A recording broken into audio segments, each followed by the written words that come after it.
सभी को जय श्री महाकाल। श्री गुरुभ्यो नमः। श्री बटुकनाथाय नमः। आप सभी को भैरव जी की कृपा प्राप्त हो, इसी भावना के साथ अब हम जानेंगे 20 अक्टूबर को दीपावली के शुभ अवसर पर ग्रह नक्षत्रों का किस प्रकार योग बन रहा है और उस योग से हम किस प्रकार लाभान्वित हो सकते हैं। सबसे पहले हम पंचांग को देखेंगे। तिथि है सायं संध्या के समय अमावस्या तिथि और अमावस्या तिथि के देवता है पितृदेव। वार है सोमवार और सोमवार के देवता है भोलेनाथ और नक्षत्र है हस्त नक्षत्र के देवता है सूर्य। योग है वैघृत योग जिसके देवी है दिति और कर्ण है चतुष्पद जिसके देवता है रुद्र। तिथिवार नक्षत्र योग करणों के अनुसार हम यहाँ पे इस निर्णय पे आए हैं कि कल सूर्य और चंद्रमा के संयोग से अति उत्तम योग बन रहा है। सोमवार और सोम का ही नक्षत्र होना और उस नक्षत्र के अधिष्ठान देवता सूर्य का होना, ये अति उत्तम योग बन रहा है। इस योग के आधार पर हमने श्री सूक्त के जो 16 ऋचाएं हैं, जिसे ऋचाएं भी कहते हैं और मंत्र भी कहते हैं, उनसे कुछ 5 ऋचाओं का चयन किया है जिससे लक्ष्मी जी का पूजन करने से आपको अति शुभ फल की प्राप्ति हो सकती है। पहली जो ऋचा है वह है ओम हिरण्यवर्णाम हरिणीम स्वर्णरजस्रजाम चंद्राम हिरण्यामयीम लक्ष्मीम जातवेदो म आवह। इस ऋचा में कहा गया है, हे जातवेद सर्वज्ञ अग्निदेव, आप स्वर्ण के समान रंग वाली किंचित हिरण्य वर्ण विशिष्टा सोने और चांदी का हार पहनने वाली चंद्रवत यानी चंद्रमा के समान प्रशंसा कांति स्वर्णमयी लक्ष्मी देवी का मेरे लिए आवाहन करें। अगली ऋचा जो श्री सूक्त की 13वीं ऋचा है, जिसमें इस प्रकार लक्ष्मी जी का आवाहन किया गया है। आद्राम पुष्करणीं पुष्टिं पिंगलां पद्ममालिनीं चंद्रां हिरण्यामयीं लक्ष्मीं जातवेदो म आवह।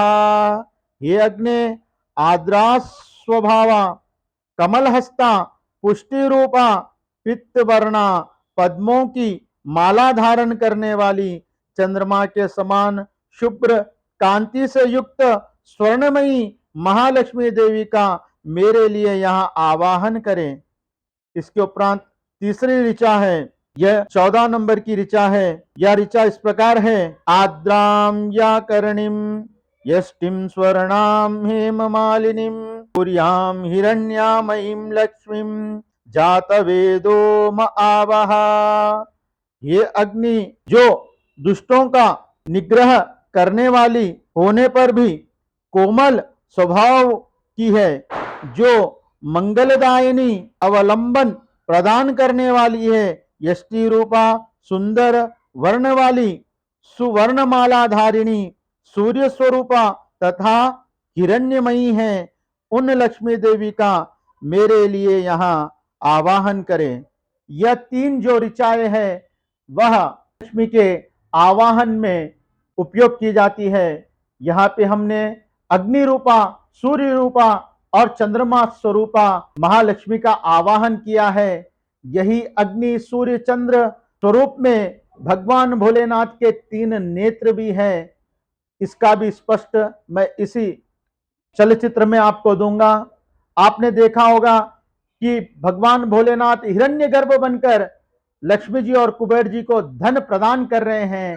अभी इनके साथ भोलेनाथ जी का एक मंत्र है जो आपको उस मंत्र का भी पाठ करना है। इस श्री सूक्त के मंत्रों के उपरांत उस मंत्र को भी मैं आपको बताऊं। करने के उपरांत आपको महालक्ष्मी का षोडशोपचार पूजन करना है।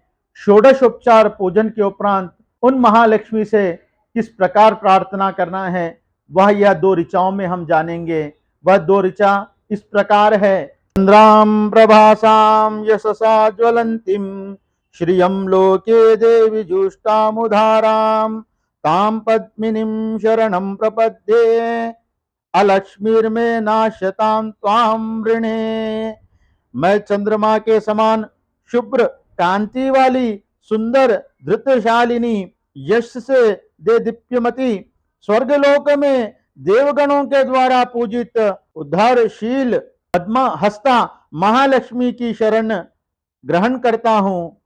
मेरा दारिद्र दूर हो जाए, मैं आपको शरण के रूप में वरण करता हूं, यानी मैं आपके शरण में आता हूं।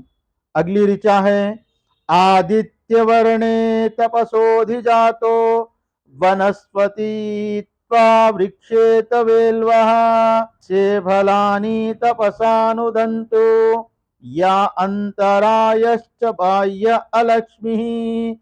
हे सूर्य के समान प्रकाश स्वरूपे आपके ही से वृक्षों में श्रेष्ठ मंगलमयी वेल वृक्ष उत्पन्न हुआ है। उसके फल आपके अनुग्रह से हमारे बाहरी और भीतरी दारिद्रों को दूर करें। इस प्रकार आप श्री सूक्त की यह दो ऋचाओं से, दो मंत्रों से, जो चंद्र और सूर्य के नाम से प्रभावित है, और यहाँ पे बेल वृक्ष का भी वर्णन आया है जो महादेव को अति प्रिय है। इसके साथ आप भोलेनाथ का एक मंत्र है, जो इन मंत्रों के साथ आप उस मंत्र का पाठ करने से इन मंत्रों का प्रभाव सहस्त्र गुना ज्यादा हो जाता है। अभी हम वह मंत्र भी जानेंगे।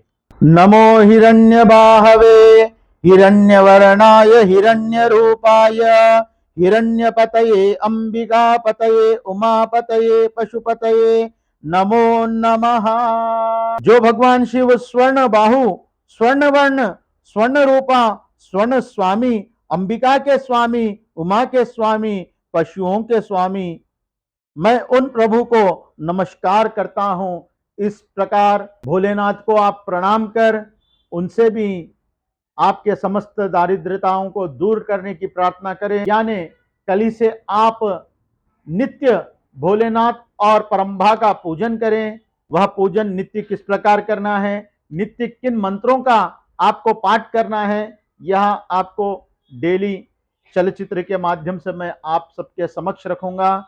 लेकिन आप आपके जन्म पत्रिका के अनुसार इन दोनों के मंत्रों का चयन किसी योग्य ज्योतिषाचार्य के द्वारा, जो ज्योतिषी नहीं, मंत्र शास्त्र का भी ज्ञान रखता हो और अनुष्ठान आदि का भी ज्ञान रखता हो, उनके द्वारा आप चयन करवाएं और उन मंत्र का सर्वप्रथम अनुष्ठान करें। आप सभी इस पूजा विधि से लाभान्वित हो, इसी शुभकामना के साथ जय श्री महाकाल।